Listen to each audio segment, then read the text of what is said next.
Welcome to my channel రాళ్ళబండి వారి రుచులు. ఇవాల్టి మన స్పెషల్ వచ్చేసి పుదీనా ఫ్రైడ్ రైస్. మరి దీనికి కావాల్సిన పదార్థాలు ఏంటో ఎలా తయారు చేసుకోవాలో ప్రిపేర్ చేస్తూ చెప్తాను, ఫాలో అయిపోండి. దీనికోసం మనం ముందుగా ఒక ఫ్రెష్ పుదీనా కట్టను అయితే తీసుకోవాలి. అలాగే కొన్ని మసాలా దినుసులను ఇందులో యాడ్ చేస్తున్నాను, అవేంటో చూసేయండి. అనాసమగ్గ, జాపత్రి, యాలుకలు, చెక్క, లవంగ, వీటి మొత్తాన్ని కూడా పచ్చిగానే ఎలాంటి ఫ్రై చేసుకునే పని లేకుండా మనం గ్రైండ్ చేసి పెట్టుకోవాలి. తర్వాత ఇందులోకి ముందుగానే మనం పుదీనాని ఇలా ఫైన్గా క్లీన్ చేసి పెట్టుకున్నామండి. దీని మొత్తాన్ని కూడా ఇందాక మనం మసాలా దినుసుల్ని గ్రైండ్ చేసుకున్నాం కదా, వాటిపైనే క్లీన్ చేసి పెట్టుకున్న ఈ పుదీనాని వేసుకొని అలాగే పచ్చిమిర్చిని కూడా ముక్కలుగా కట్ చేసి వేసుకోవాలి. నేను పచ్చిమిర్చిని 5 నుండి 6 వరకు తీసుకున్నాను. కానీ మీ రుచికి తగినట్లుగా మీరు తినే కారాన్ని బట్టి మీరు పచ్చిమిర్చిని అడ్జస్ట్ చేసుకోవచ్చు. అలాగే ఇందులోకి 2 ఇంచెస్ వరకు అల్లం ముక్కని కూడా సన్నని ముక్కలుగా కట్ చేసి వేసుకున్నాను. కానీ నేను చెప్పే ఈ ప్రాసెస్ని మీరు స్టెప్ బై స్టెప్ ఫాలో అయ్యి ఈ ఫ్రైడ్ రైస్ని మీ ఇంట్లో ఖచ్చితంగా ట్రై చేయండి.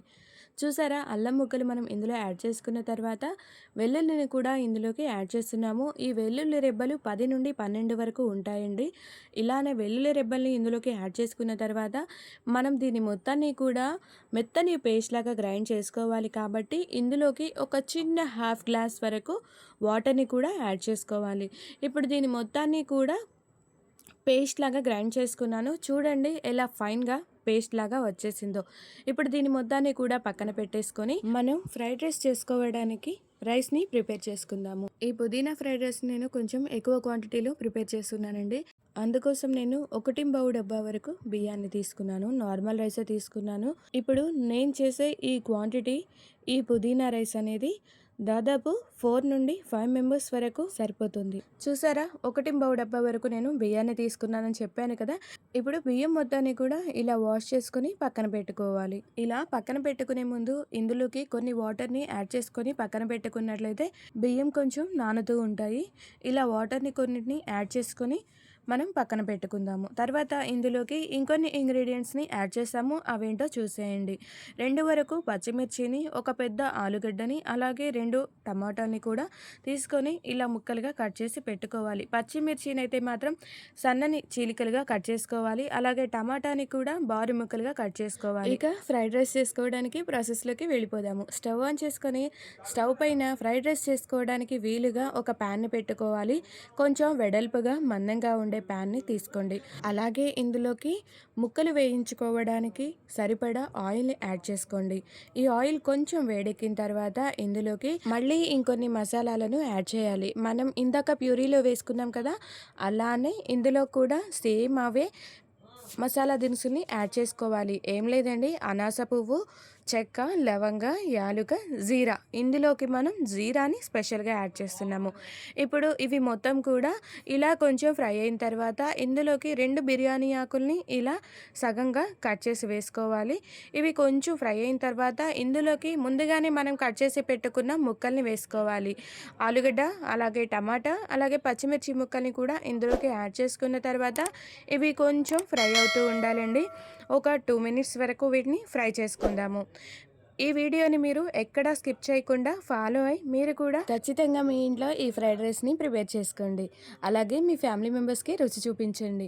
చాలా ఈజీ ప్రాసెస్తో ఎంతో టేస్టీగా ఈ ఫ్రైడ్ రైస్ని ప్రిపేర్ చేసుకోవచ్చు. చూసారా, ముక్కలు ఇలా నెమ్మదిగా ఫ్రై అవుతూ ఉండాలి. కానీ ఇలా ఫ్రై అయ్యే టైంలో మీరు స్టవ్ని మీడియం ఫ్లేమ్లో పెట్టుకొని ముక్కల్ని ఈజీగా ఫ్రై చేసుకోవచ్చు. ఇలా మొత్తాన్ని కూడా ఫ్రై చేసుకున్న తర్వాత ముందుగా మనం పుదీనా, పచ్చిమిర్చి, మసాలా దినుసులతో ప్యూరీలాగా ప్రిపేర్ చేసుకున్నాం కదా. ఇప్పుడు దీన్ని మొత్తాన్ని కూడా ఇలా ముక్కలపై వేసుకొని దీన్ని కూడా పచ్చి వాసన పోయే విధంగా మనం ఫ్రై చేసుకోవాలి. నెమ్మదిగా ఫ్రై చేసుకోవాలండి. అస్సలు స్టవ్ని హై ఫ్లేమ్లో మాత్రం ఉంచొద్దు. ఇలా మాడకుండా ప్యూరీలో పచ్చివాసన పోయే విధంగా ఇలా ఫ్రై చేసుకోవాలి. మంచి సువాసన వస్తుందండి ఇలా ఫ్రై అయ్యే టైంలో. అయితే ఇక్కడ ఒక చిన్న విషయం అండి, మీరు కావాలంటే వేసుకోవచ్చు లేదా స్కిప్ చేయొచ్చు. గీలో వేయించి పెట్టుకున్న క్యాష్యూని అంటే జీడిపప్పుని ఇలా వేసుకుంటే ఇంకా రుచిగా ఉంటుంది. నేను ముందుగానే గీలో వేయించి పెట్టుకున్నాను ఈ జీడిపప్పుని. ఇప్పుడు దీన్ని కూడా ఇందులోకి ఇలా యాడ్ చేసుకోవాలి. తరువాత మొత్తాన్ని కూడా ఇలా కలుపుతూ ఫ్రై చేస్తూ ఉండాలి. చాలా ఈజీగా తక్కువ ఇంగ్రీడియంట్స్తో ఎంతో రుచికరమైన ఈ పుదీనా ఫ్రైడ్ రైస్ని మీరు కూడా ప్రిపేర్ చేసుకొని ఎంజాయ్ చేయండి. ఇలానే ఎంతో రుచికరమైన సింపుల్ అండ్ ఈజీ టెక్నిక్తో చేసే ఎన్నో రెసిపీస్ని మన ఛానల్లో పోస్ట్ చేసాము.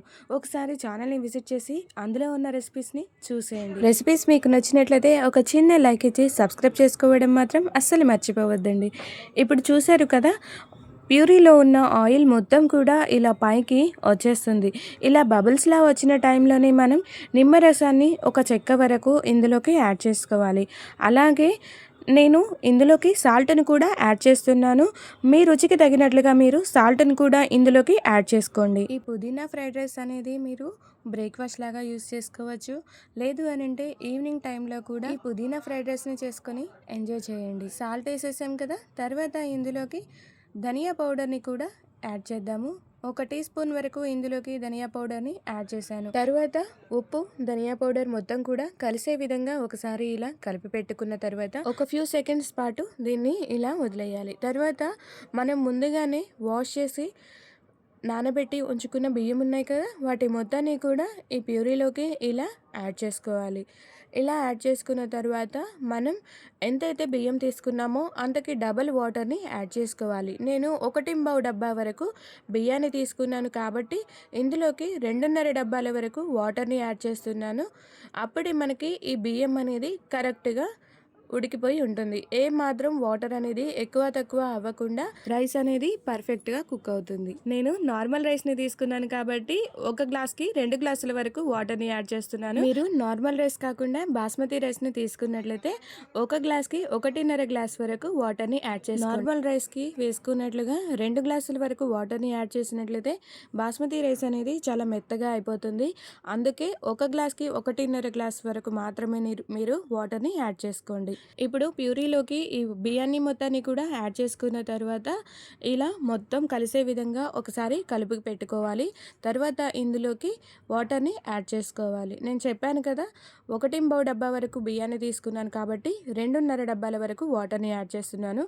మనం కరెక్ట్గా ఈ కొలతతో తీసుకున్నట్లయితే బియ్యం అనేది కరెక్ట్గా కుక్ అయి ఉంటుంది.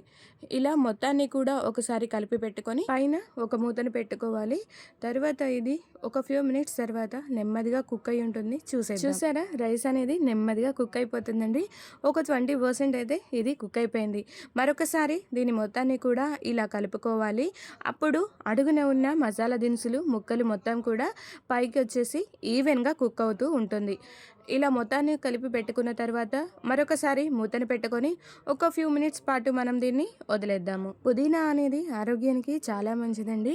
ఇది పచ్చడిగాను లేదంటే ఇలా పుదీనా రైస్గా గాను చేసుకుని మీరు రోజు రొటీన్లో ఈ పుదీనాని యాడ్ చేసుకున్నట్లయితే పిల్లల ఆరోగ్యాన్ని అలాగే పెద్దల ఆరోగ్యాన్ని ఈ పుదీనా చాలా బాగా కాపాడుతుంది.